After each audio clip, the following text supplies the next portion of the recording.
لله الحمد لله والصلاة والسلام على رسول الله وعلى آلہ وصحبہ ومن والاه۔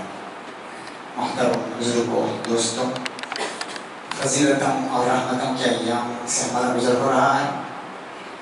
اس طرح کے فضیلتوں والے ایام، رحمت اور برکتوں والے ایام سے ہمارا سابقہ ہوتا ہے، اور اس سے ہمارا اس سے مقصد یہ شریعت کا کہ ہمیں کمک فراہم کی جائے، روحانی غذا فراہم کی جائے، ایندھن ہمیں نصیب ہو۔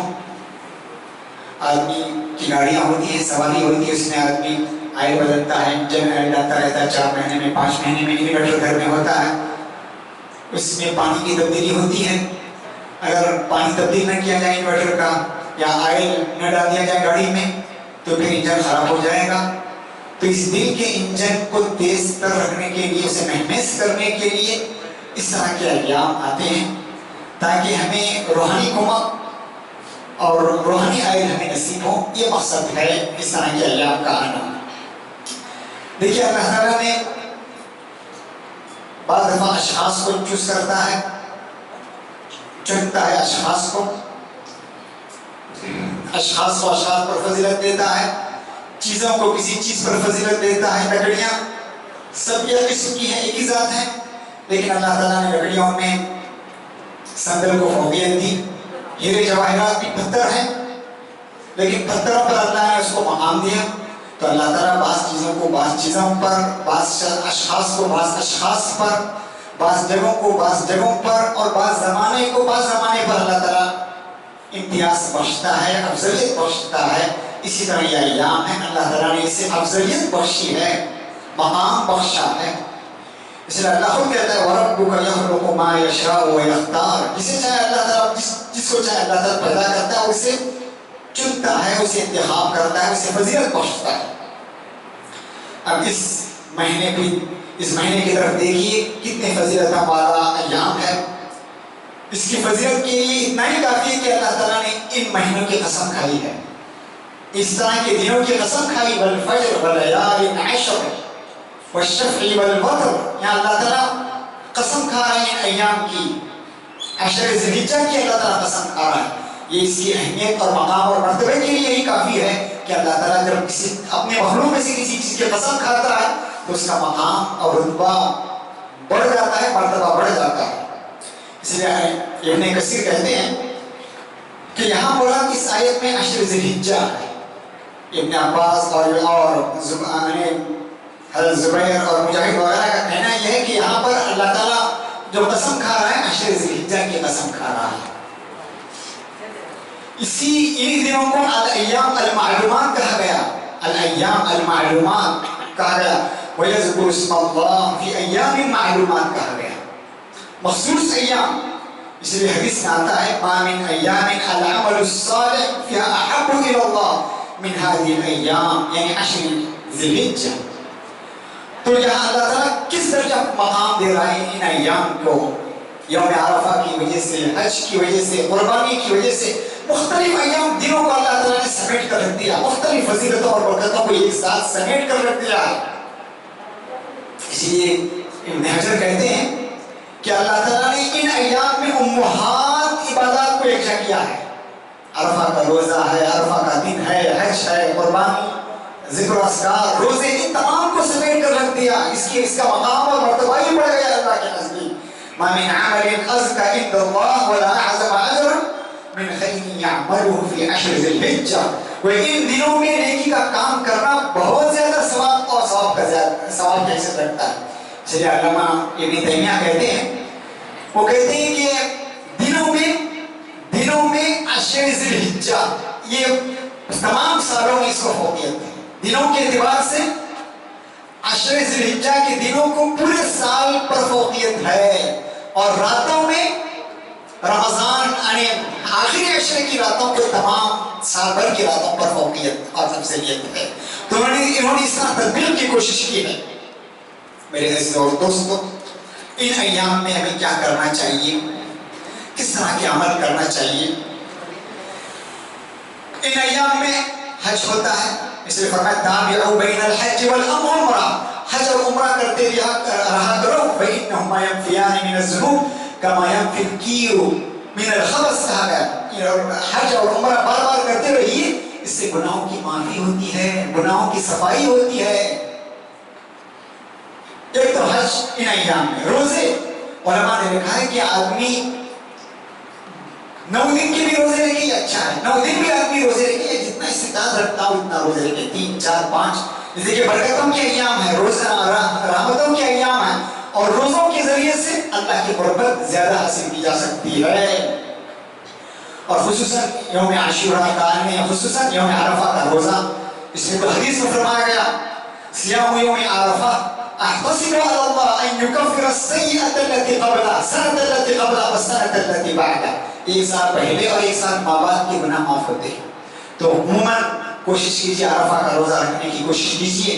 قربانی ان ایام میں کی جاتی ہے. تکبیر, تحمید, تحلیل, خدا کی کبریائی بیان کرتے رہیے, خدا کی تحلیل, اللہ اکبر اللہ اکبر. ان دنوں میں بار بار ہماری زبان خدا کی یاد سے تر ہونی چاہیے. خدا کی یاد کو ہم ورد زبان اور حفظ جان ہمیں بنانے کی ضرورت ہے. ہر نماز کے بعد تکبیرات. میرے عزیزوں, آدمی بہت جلد اکتاہٹ کا شکار ہوتا ہے, بوریت کا بہت جلد شکار ہوتا ہے. اسی لیے ان ایام میں مسلسل کسی دعات اور عبادات کو اللہ نے سمیٹ کر رکھ دیا ہے. ایک روٹین نہ ہو بلکہ ایک تنوع ہو, ندرت ہو, جدت ہونی چاہیے اس میں. انسان کا دل مراغب ہو, مائل ہو, یہ اللہ کا مقصود ہے. تو ان آخری عشرے میں کئی ساری عبادات کو رکھ دیا ہے. روٹین زندگی سے الگ زندگی, اس میں ہمیں ایک الگ تنوع ہونا چاہیے, ہمارے اندر تبدیلی آنی چاہیے. میرے عزیز اور دوستو, توبہ صادقہ بہت ضروری ہے. توبہ کرنا بہت ضروری ہے. توبہ استغفار. وتوبوا الى الله جميعا ايها المؤمنون لعلكم تفلحون. توبہ کیا ہے؟ توبہ تطہیر کا نام ہے. توبہ کیا ہے؟ تطہیر کا نام ہے, صفائی کا نام ہے. آدمی دیوار پر رنگ چڑھاتا ہے تو پہلے آدمی صاف کرتا ہے دیوار کو. پرانا جو پینٹ ہوتا ہے اسے کھرچ کر نکالتا ہے, پانی سے دھوتا ہے دیوار کو, پھر اس پر رنگ چڑھاتا ہے, پھر رنگ لگاتا ہے. ہم گناہ پر گناہ کرتے جائیں, توبہ کی ہمیں توفیق نہ ہو, اور پھر ہم ڈھیر ساری نیکیاں کریں تو اس نیکیوں کو کچھ حاصل نہیں ہے. اس دل پر جو ہم رنگ چڑھائیں گے گناہوں سے آلودہ, دل پر ہم جو رنگ چڑھائیں گے وہ رنگ چھڑ جائے گا, نکل جائے گا, بیٹھ نہیں پائے گا. تو توبہ اور استغفار یہ تطہیر ہے. ان ایام میں توبہ اور استغفار کیجیے, توبہ اور استغفار کیجیے. صبغۃ اللہ ومن احسن من اللہ صبغہ. اللہ کا رنگ, اللہ کے رنگ سے اپنے دل کو رنگ دیجیے. اللہ سے بڑھ کر کس کا رنگ ہو سکتا ہے؟ تو توبہ اور استغفار. جس طرح دیکھیے ان ایام میں گناہ, نیکیوں کا مقام اور مرتبہ جس طرح بڑا ہوا ہے, گناہ بھی اس درجہ گناہونے کی حیثیت رکھتی ہے. جس طرح نیکیوں کا مقام اور مرتبہ بڑھ جاتا ہے ان ایام میں. اب دیکھیے عرب جگہوں میں عربوں کا یہ حال تھا, جاہل عربوں کا یہ حال تھا, دین سے ناواقف. اشہر حرم میں اپنے باپ کا قاتل بھی سامنے آتا تو قتل نہیں کرتے تھے. اشہر حرم میں, حرمت والے مہینوں میں, حرمت والے مہینے ہیں, باپ کا قاتل سامنے سے گزر رہا ہے لیکن ہمت نہیں ہوتی تھی اسے قتل کرنے کی. کیوں؟ باپ سمجھتے تھے ان دنوں کی حرمت تھی, جگہوں کی اپنی حرمت ہے. مسجد میں اگر کوئی گناہ ہو جائے تو اس کا گھناؤناپن بڑھ جائے گا. حرم پاک میں کوئی گناہ ہو تو اس کا گھناؤناپن بڑھ جائے گا. اشہر حرم میں اور اس عشر آخرہ میں, اور پھر رمضان میں گناہ ہو تو پھر اس کی گھناؤناپن بڑھ جائے گا. تو میرے عزیزو, اللہ کے حرام کردہ چیزوں سے, گناہوں سے بچنے کی ضرورت ہے. اللہ کے حرام کردہ چیزوں سے بچنے کی ضرورت ہے. گناہوں سے باز آنے کی ضرورت ہے. ورنہ آدمی گناہ بھی کرتا ہے, نیکیاں بھی کرتا ہے, کچھ فائدہ ہی نہیں. اتق المحارم, اللہ کے حرام کردہ چیزوں سے بچ, تو سب سے بڑا متقی بنے گا. ڈاکٹر کہتا ہے یہ کھاؤ یہ کھاؤ, یعنی گولیوں کی لمبی فہرست دیتا ہے, اور اس کے ساتھ ساتھ ایک فہرست دیتا ہے یہ نہ کھاؤ یہ نہ کھاؤ یہ نہ کھاؤ. آدمی اگر صرف پرہیز بھی کرے, دوائی کم کھائے تو اس کی بیماری ختم ہو جائے گی. لیکن دوا بھی کھا رہا ہے, پرہیز بھی نہیں کر رہا, شوگر کا مریض, ہارٹ کا مریض, فلاں کا مریض, تو پھر دوائی بھی اثر نہیں کرے گی. تو نیکیاں گویا دوائیاں ہیں, نیکیاں دوائیاں ہیں, اور گناہوں سے اجتناب یہ پرہیز ہے. یہ نہ کرو یہ نہ کرو یہ نہ کرو یہ نہ کرو.